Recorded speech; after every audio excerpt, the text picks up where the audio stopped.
Hello Chutki friends, ఈ రోజు మా ఆఫీస్లో ఆర్సీ క్యూబ్ క్రికెట్ ఉందన్నమాట. సో మేమైతే పార్టిసిపేట్ చేస్తున్నాము. సో ఆడడానికి వెళ్తున్నాము గ్రౌండ్ కి. సో మా ఆఫీస్ ఆపోజిట్ లో బాక్స్ క్రికెట్ అయితే ఉంటుంది. సో అక్కడికైతే మేము నడుచుకుంటూ వెళ్తున్నాం. ఏంటి మీ ఆఫీస్ లో బాక్స్ క్రికెట్ కూడా ఆడిపిస్తారా అని మీకు డౌట్ వస్తుందా? మరి ఎప్పుడు వర్క్ లోనే ఉంటే ఏం బాగుంటుంది చెప్పండి. అప్పుడప్పుడు ఇలా గేమ్స్ పెట్టి రిఫ్రెష్మెంట్ ఉంటేనే కదా చాలా బాగుంటుంది. ఈసారి నార్మల్ గా బాక్స్ క్రికెట్ ఆడిపించడం కాకుండా ఆర్సీ క్యూబ్ క్రికెట్ అని కాంపిటీషన్ లాగా అయితే కండక్ట్ చేస్తున్నారు. ఇంకా బాక్స్ క్రికెట్ కి వచ్చి ప్రాక్టీస్ మ్యాచ్ అయితే స్టార్ట్ చేసాము. ఎందుకంటే మా ఓపోనెంట్ టీం ఇంకా రాలేదు అని చెప్పి ఇంకా ప్రాక్టీస్ అయితే చేసుకుంటున్నాము. ఇంకా మా ఓపోనెంట్ టీం రాకపోయేసరికి ఇంకా మెన్స్ కి అయితే స్టార్ట్ చేసేసారు మ్యాచెస్.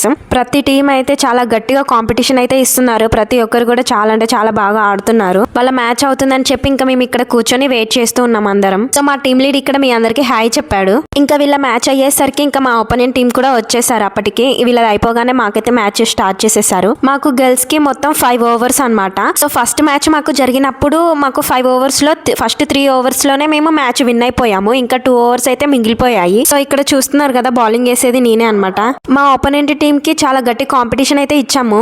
కానీ క్రికెట్ ఆడేటప్పుడు మాత్రం భలే ఎంజాయ్ చేసాం అందరం కూడా. ఫస్ట్ మ్యాచ్ అయితే విన్ అయిపోయాము. సెకండ్ మ్యాచ్ కి వచ్చేసరికి ఏమైందో తెలియదు కానీ దిష్టి తగిలినట్టుంది, మేమైతే ఓడిపోయాము. సెకండ్ మ్యాచ్ లో విన్ అయ్యి ఉంటే డైరెక్ట్ ఫైనల్స్ కి వెళ్లే వాళ్ళము. బట్ లక్ కలిసి రాలేదు కాబట్టి సెకండ్ మ్యాచ్ లో ఓడిపోయాం అనమాట. ఇంకా మ్యాచ్ కంప్లీట్ చేసుకొని వచ్చి డిన్నర్ అయితే చేసేసాం. Okay Chutki friends, see you on next video. Bye.